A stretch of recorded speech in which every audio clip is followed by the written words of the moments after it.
राजस्थान के जयपुर के पास एक कस्बे में मोहनलाल नाम का एक व्यापारी रहता था। उसकी एकमात्र संतान थी राधेश्याम। मोहनलाल का बेटा बहुत ही प्यारा और होशियार था। पूरे परिवार की खुशी उसी के इर्द गिर्द घूमती थी। घटना एक बार दशहरे के मेले में मोहनलाल अपने बेटे को लेकर गया। भीड़ इतनी ज्यादा थी कि पलक झपकते ही राधेश्याम कहीं गुम हो गया। मोहनलाल और उसकी पत्नी चीख चीख कर बेटे को पुकारने लगे, लेकिन चारों तरफ अफरा तफरी थी। कई घंटे बीत गए, रात हो गई पर बच्चा कहीं नहीं मिला। परिवार पर मानो वज्रपात हो गया। मां की पुकार घर लौटकर राधेश्याम की मां रोते रोते मूर्छित हो गई। होश आने पर उसने घर के मंदिर में रखे श्याम बाबा की तस्वीर को थाम लिया और कहा, हे खाटू श्याम, अगर मेरा लाल मुझे सकुशल मिल जाए तो मैं अपने बेटे का पहला मुंडन आपके दरबार में कराऊंगी। उसकी आंखों से आंसू बहते बहते तस्वीर पर गिर रहे थे।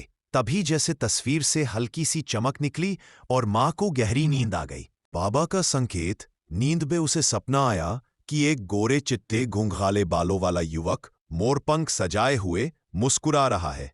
उसने कहा, माता चिंता मत कर, तेरा बेटा मेरे साए में सुरक्षित है। सूर्योदय से पहले वह तुझसे मिल जाएगा। सुबह होते ही परिवार को अचानक दरवाजे पर दस्तक सुनाई दी। चमत्कार दरवाजा खोलते ही उन्होंने देखा, छोटा राधेश्याम एक साधु के साथ खड़ा था। साधु बोला, यह बच्चा मुझे मेले के बाहर अकेला रोते हुए मिला। किसी तरह इसका नाम और गांव पता चला तो मैं इसे यहां ले आया। मोहनलाल और उसकी पत्नी दौड़कर बेटे से लिपट गए, लेकिन जब वे साधु को धन्यवाद देने के लिए पलटे तो देखा कि वह साधु कहीं नहीं था। घर के आंगन में केवल मोरपंख पड़ा हुआ था। मोहनलाल की आंखें भर आईं। यह कोई साधु नहीं, स्वयं हमारे श्याम बाबा थे। प्रतिज्ञा पूरी हुई। कुछ दिनों बाद परिवार खाटू धाम पहुंचा और बाबा के दरबार में बेटे का मुंडन कराया।